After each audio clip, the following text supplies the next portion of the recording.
आपने श्यामंतक मणि के बारे में जरूर सुना होगा। इसे भगवान श्री कृष्ण से संबंधित बताया जाता है। इस वीडियो में हम श्यामंतक मणि की पूरी कहानी जानेंगे। तो चलिए शुरू करते हैं। सत्राजित भगवान सूर्य के बहुत बड़े भक्त हुआ करते थे। भगवान सूर्य सत्राजित की भक्ति से प्रसन्न हुए और उन्होंने उसे अपना मित्र बना लिया। भगवान सूर्य ने प्रसन्नतापूर्वक सत्राजित को श्यामंतक मणि उपहार के रूप में दी। जब सत्राजित वह श्यामंतक मणि अपने गले में धारण करके द्वारका लौटा तो उस मणि के तेज के कारण उसे कोई पहचान ही नहीं सका। वह स्वयं सूर्य के समान चमक रहा था। लोगों को लगा कि स्वयं सूर्य भगवान द्वारका में पधारे हैं। वे भागते हुए श्री कृष्ण के पास पहुंचे और उन्हें सूचना दी कि भगवान सूर्य स्वयं द्वारिका में पधारे हैं। उस समय भगवान श्री कृष्ण चौसर खेल रहे थे। उन्होंने हंसते हुए कहा कि यह भगवान सूर्य नहीं है, बल्कि श्यामंतक मणि धारण किए हुए सत्राजित है। सत्राजित अपने घर में चला गया। उसने उस मणि को अपने घर में स्थापित कर दिया और उसके घर में उसका स्वागत धूमधाम से किया गया। उसे जिस स्थान पर रखा गया था वहाँ महामारी, गरीबी, ग्रह पीड़ा, सर्प भय, मानसिक और शारीरिक व्यथा तथा मायावियों का उपद्रव आदि कोई भी अशुभ नहीं होता था और वह मणि प्रतिदिन 8 तोला सोना दिया करती थी। एक बार भगवान श्री कृष्ण ने सत्राजित से वह मणि राजा उग्रसेन को देने को कहा। कृष्ण ने कहा कि तुम्हें वह मणि महाराज उग्रसेन को दे देनी चाहिए ताकि उसका उपयोग जन कल्याण में हो सके और तुम्हें भी उसका यश प्राप्त हो। सत्राजित बड़ा ही लालची व्यक्ति था। उसने वह मणि देने से मना कर दिया और श्री कृष्ण के प्रस्ताव को ठुकरा दिया। एक दिन सत्राजित के भाई प्रसेन ने उस प्रकाशमयी मणि को अपने गले में धारण कर लिया और वह घोड़े पर सवार होकर शिकार खेलने जंगल में चला गया। जंगल में एक शेर ने घोड़े सहित प्रसेन को मार डाला और उस मणि को अपने मुंह में लिए वह गुफा में प्रवेश करने ही वाला था कि रक्षराज जामवंत ने उसे मार डाला और जामवंत उस मणि को लेकर अपनी गुफा में चले गए। उन्होंने वह मणि बच्चों को खेलने के लिए दे दी। अपने भाई प्रसेन के ना लौटने पर सत्राजित ने कृष्ण पर आरोप लगाया कि कृष्ण ने उसके भाई को मार डाला है और वह मणि चोरी कर ली है। जब मैंने कृष्ण को वह मणि नहीं दी तो उन्होंने उसकी मणि को चुरा लिया है। द्वारका भर में लोग कानाफूसी करने लगे और श्री कृष्ण पर श्यामंतक मणि चोरी करने का कलंक लग गया।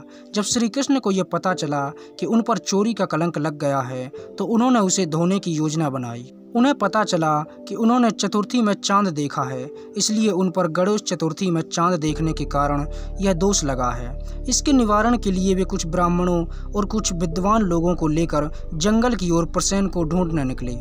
जब उन्होंने जंगल में देखा कि सिंह ने प्रसेन और घोड़े को मार दिया है तो वे सिंह के पैरों के निशान देखते हुए उस पर्वत पर जा पहुंचे और उन्हें वहां पता चला कि किसी रीछ ने उस सिंह को भी मार दिया है। उन्होंने सबको गुफा के बाहर रुकने को कहा और अकेले ही गुफा के अंदर चले गए। श्री कृष्ण ने जब अंदर जाकर देखा तो बच्चे उस श्यामंतक मणि से खेल रहे थे। वे बच्चों को खेलते हुए देख ही रहे थे कि एक अनजान व्यक्ति को गुफा में देखकर बच्चे भयभीत हो गए और शोर मचाने लगे। शोर सुनकर जामवंत वहां आ गए और उन्होंने श्री कृष्ण को वहां से बाहर जाने को कहा। कृष्ण ने उनसे कहा कि वे श्यामंतक मणि लेकर ही जाएंगे। श्यामंतक मणि को लेकर दोनों के बीच युद्ध होने लगा। ये युद्ध बहुत ही भयानक रहा और कई दिनों तक चलता रहा। जब कई दिनों तक युद्ध के बाद जामवंत हारने लगे तो वे समझ गए कि यह कोई साधारण इंसान नहीं है बल्कि स्वयं श्री हरि हैं। श्री कृष्ण ने उन्हें सारी बात बताई और कहा कि उन पर चोरी का कलंक लग गया है, इसलिए वे इस मणि को ढूंढने निकले हैं। भगवान को पहचानने के बाद जामवंत ने उन्हें प्रणाम किया और एक शर्त पर भगवान को वो श्यामंतक मणि देने को कहा। भगवान श्री कृष्ण ने उनकी शर्त के बारे में पूछा। जामवंत ने कहा कि आप मेरी पुत्री जाम्बती से विवाह कर लीजिए। श्री कृष्ण मान गए और जाम्बवंत की पुत्री जाम्बवती से विवाह करके मणि लेकर लौटने लगे। इधर गुफा के बाहर जो लोग श्री कृष्ण का इंतजार कर रहे थे, जब बहुत दिन हो गए और श्री कृष्ण नहीं लौटे तो वे सभी लोग दुखी मन से द्वारका लौट आए। उन्होंने द्वारका में सभी लोगों को बता दिया कि कृष्ण गुफा से नहीं लौटे हैं और हो सकता है वे गुफा में ही मारे गए हैं। द्वारका वासियों ने इन सब का जिम्मेवार सत्राजित को ठहराया और लोग उसे कोसने लगे। लोगों को यह भी पता चल गया था कि प्रसेन को कृष्ण ने नहीं मारा है बल्कि उसे एक सिंह ने मारा है। कुछ ही दिन बीते और श्री कृष्ण जाम्बती के साथ मणि को लेकर द्वारका लौट आए। सभी लोगों ने उनका बड़े ही धूमधाम से स्वागत किया। कृष्ण ने वह मणि सत्राजित को दे दी और इस प्रकार श्री कृष्ण ने अपने ऊपर से वह चोरी का कलंक मिटा लिया। लेकिन इन सब के बाद सत्यजित सबकी नज़रों में गिर गया और उसे पछतावा होने लगा। वो किसी भी तरह कृष्ण को प्रसन्न करने की योजना बनाने लगा। उसने श्री कृष्ण के साथ अपनी पुत्री सत्यभामा का विवाह करने का प्रस्ताव रखा। श्री कृष्ण ने उसके प्रस्ताव को स्वीकार कर लिया, लेकिन मणि लेने से मना कर दिया और उससे कहा कि श्यामंतक मणि को आप ही रखिए। अक्रूर और कृतवर्मा के मन में भी उस श्यामंतक मणि के लिए लालच बढ़ने लगा था। वे दोनों सतधनवा के पास गए। सतधनवा भी बड़ा ही लालची व्यक्ति था। अक्रूर और कृतवर्मा ने उसे उकसाया कि सत्यजित ने अपनी पुत्री का विवाह तुम्हारे साथ ना करके तुम्हें धोखा दिया है, अब तुम्हें वो मणि चुरा लेनी चाहिए। उस समय श्री कृष्ण हस्तिनापुर गए हुए थे। मौके का फायदा उठाते हुए सतधनवा ने लालचवश सत्यजित को मार डाला और औरतों और बच्चों को रोता बिलखता छोड़कर वह श्यामंतक मणि लेकर भाग गया। उसने सत्यजित को इतनी बेरहमी से मारा कि उसे देखकर किसी का भी हृदय फट जाता। जब सत्यभामा ने यह देखा कि उसके पिता को सतधनवा ने इतनी बेरहमी से मारा है तो वो बहुत ज़्यादा दुखी हुई। उसने प्रण लिया कि जब तक सतधनवा मारा नहीं जाता तो अपने पिता का अंतिम संस्कार नहीं होने देगी। उसने श्री कृष्ण को सारी बात बताई। श्री कृष्ण ने सतधनवा को मृत्यु का आदेश दे दिया। जब सतधनवा को यह पता चला कि कृष्ण ने उसे मृत्यु दंड दे दिया है तो वह भागता हुआ कृतवर्मा और अक्रूर के पास मदद मांगने पहुंचा, लेकिन उन दोनों ने उसकी मदद करने से मना कर दिया। वह द्वारका से भाग गया, लेकिन कृष्ण ने उसका पीछा किया और अपने चक्र से उसका सिर धड़ से अलग कर दिया।